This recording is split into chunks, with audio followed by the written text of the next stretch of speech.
Hey guys, what's up? It's Drew here, and today we're going to be taking a look at my go-to loadout for Destiny 1.1.4, which is the Go Fast update. This loadout to me is the most effective loadout in the game right now, or at least one of them. It's one of the most consistent and effective loadouts. I mainly crafted it for Rumbles, so I think that's where it's most effective because that's my favorite game mode that I play an absolute ton of.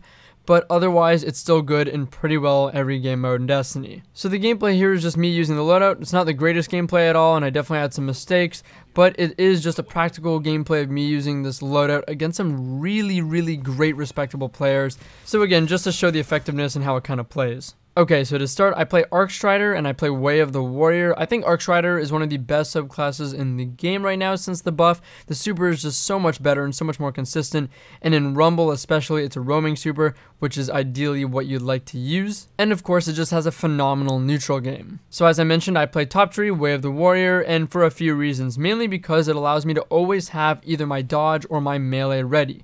With Gambler's Dodge, I can always get my melee with that, or by getting a melee kill, I will always have my dodge. So it allows me to always have an ability ready. The idea is with this build to always have an ability ready to end engagements quick. You want to win engagements as quick as possible, and if necessary, back out of engagements easily. Otherwise, I think Lethal Current is a somewhat underrated perk on the Way of the Warrior. Essentially how it works is if you dodge before doing an Arcstrider attack, you deal this extra blow of damage a little bit delayed on the enemy. So it doesn't matter for the average kill, but if you're facing off against another super, and if they're even remotely weak, it would seem like, you will get the kill on them, usually in one hit.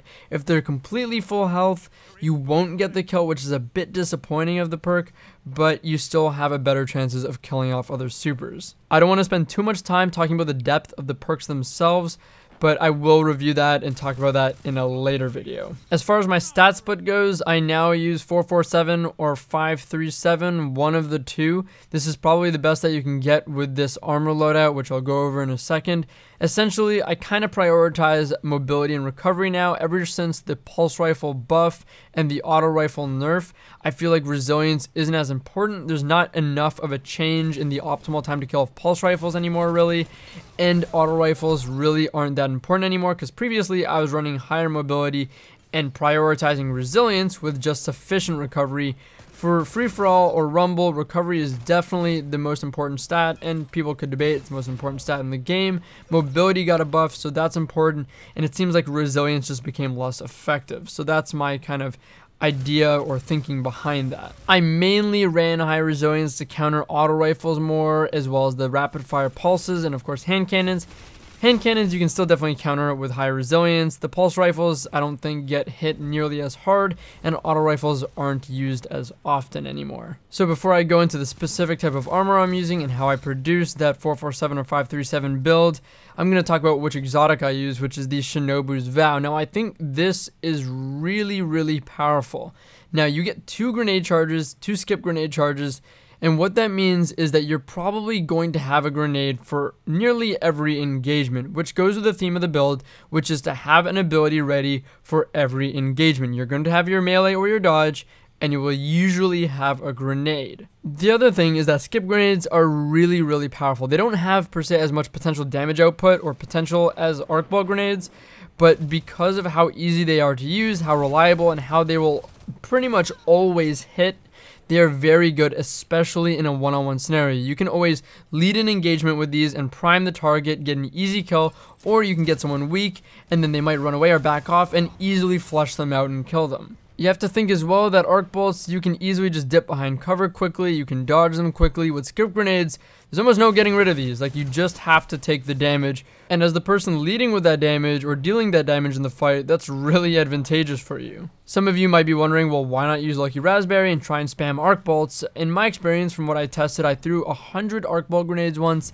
and found that Lucky Raspberry only triggered 25% of the time. So for me, as much as the arc bolts have more potential per se, I'd much rather take a weaker grenade that is pretty much guaranteed to deal damage no matter what, rather than a grenade that has more potential damage but might not hit. As well as the Lucky Raspberry relies on RNG, and it seems like doesn't have the best odds of actually triggering. Again, about a 25% chance. So for me, that's just not reliable enough. It's just not consistent enough. So otherwise, in terms of armor, I do use 3 grenade mods. So for those of you guys that might be wondering, why is your stats so low? Well, it's because I've sacrificed my stats to give me grenade mods. Now, these got buffed as of the Go Fast update. So now 3 grenade mods halves your cooldown. So the standard cooldown for grenades is 1 minute 20 seconds. So it's about 40 or so seconds now with 3 grenade mods, which is pretty crazy. Now you think of stacking that with Shinobu's Vow, and you get a grenade roughly in the best scenario every 20 seconds or so if you space it out evenly per se. Important note though from my friend Fallout Plays, which you can definitely check out on YouTube, definitely look him up. He mentioned that with the double nade charges, the backup grenade charges at a 50% rate until it becomes the main grenade charge. So essentially what that means is you want to be throwing your nades. You do not want to be trying to save them. Use them in your engagements. Use them to win engagements quickly so that they're always charging fast, and in a best case scenario, giving you a grenade about every 20 or so seconds. Again, very best case scenario though. Otherwise, the armor I use is all recovery armor, the helmet with a recovery mod, Shinobu's Vow with an agility mod, and then the rest, all of them with grenade mods. Sometimes you might want to switch out the body for a kinetic counterbalance mod, and that ties into the weapon you're using if you want that. But generally, I try and stick to 3 grenade mods. The only potential downside to Shinobu's Vow is that it does spec for resilience. So what that means is that you're not getting any recovery, and if you were able to use recovery gauntlets, you could actually spec for mobility with a mobility mod again, plus recovery to get a 5-2-8 build. So pretty good mobility, like decent mobility, really high recovery.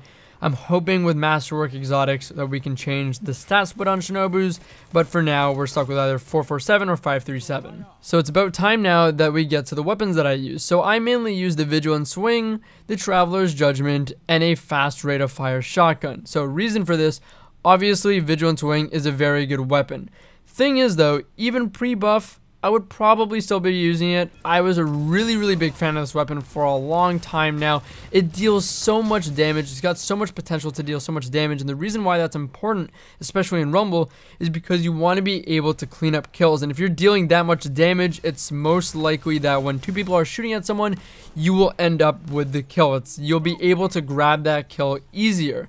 So even without the update, I would definitely be using it. It's one of my favorite weapons in the game, but now even more so with the update, it's an incredibly powerful weapon. You can shred people with it. You have the opportunity for a really fast time to kill, but in general, you're always going to get a really great base time to kill, a really great average time to kill, which is what's important. The optimal time to kill is much less likely, but that really consistent 1.3 second time to kill average is really good for winning engagements. So again, in Rumble, the high damage output is just really great, really important, and then with the buff, just having that time to kill is just a huge plus and makes it so consistent. Otherwise, I do sub Vigilance Wing out sometimes for the old-fashioned. Hand cannons are still really powerful. They always will be. They don't limit your movement. They allow you to play in and out of cover a lot better. They allow you to still deal pretty good damage per shot, so they're really powerful. And then the old-fashioned has kill clip, which allows you to win engagements really quickly and really easily. Only reason I do prefer Vigilance Wing a little bit more is for the range, because I already pair this with a short range weapon, which is the Traveler's Judgment. I don't really sub this weapon out. I'm often using it. Sometimes I'll switch it for a hand cannon to use with the Vigilance Wing, but it's not often that I'll do that because it's really important to me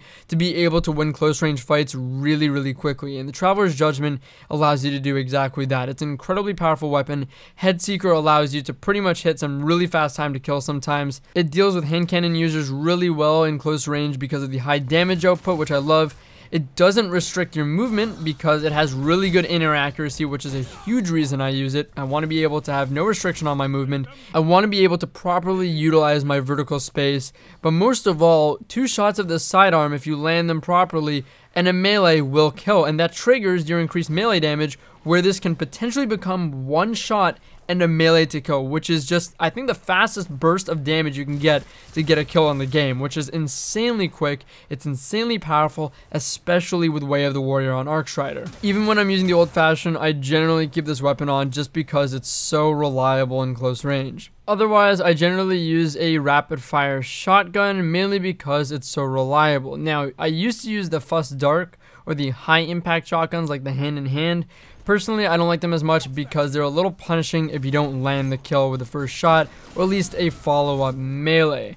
I use the rapid fire shotguns like Hawthorns, like Badlands, mainly because ammo is so much more abundant now in pretty well every game mode, and you get 5 shots now for picking them up. So you don't have to be as critical with each shot. You can just pump as many shots as you need to guarantee a kill. Remember, especially in Rumble, you want to just be getting kill after kill. You have to use the resources you need to use to kill people as quickly as possible. It's a sprint, not a marathon. So that's mainly why I use these, to just be able to guarantee kills no matter what, no matter how many shots I have to put in. And if I'm using them effectively, I should be able to continually control the area in which ammo spawns and always have shotgun ammo on me to win the match and win engagements really easily. That's just my thought process. It hasn't really let me down. I've enjoyed it a lot. Again, I used to use hand in hand and the Fuss Dark, mainly because ammo was far less frequent and you want to make the most out of the ammo you did get, which was 4 shots. So obviously a shotgun that more reliably kills in 1 shot I think is a more desirable option. But now that it's more disposable and again much more frequent, I think you can use a rapid fire shotgun and just go for every kill that you possibly can with it and just pump shots and not have to worry about it as much. Also, it's not exactly terrible to be pumping out ammo and using it really quickly, because the faster you use it all, the less chance there is to die and have someone else pick up that ammo and get an opportunity to just go on a tear with it. Obviously though, you do want to maximize on your ammo and get as many kills as possible with it though. Anyways guys, I hope you enjoyed the video. This is my go-to loadout. Like I said, I really think this is probably one of the most, if not the most consistent loadout in the game. I'm hoping, since Rumble is coming back next week, since Iron Banner's been delayed, I don't get to taste my own medicine with the setup, but I hope you guys enjoy it if you try it out. Also, before we finish things off here, very quickly, we are doing a giveaway still. I'll be giving away the emblem on the 15th. It's the Destiny logo emblem. I don't know what it's called. I'll never get it right. But all you have to do is follow me on Twitch and leave your Twitch name as well as your gamertag, Battle.net, or PSN in the comments so I can contact you if you do win the raffle. My Twitch link is in the description, so you can refer to that there, and best of luck on the giveaway. So thank you guys for watching. Once again, I hope you enjoyed the video. As always, it's been Drew here, and I'll catch you guys later.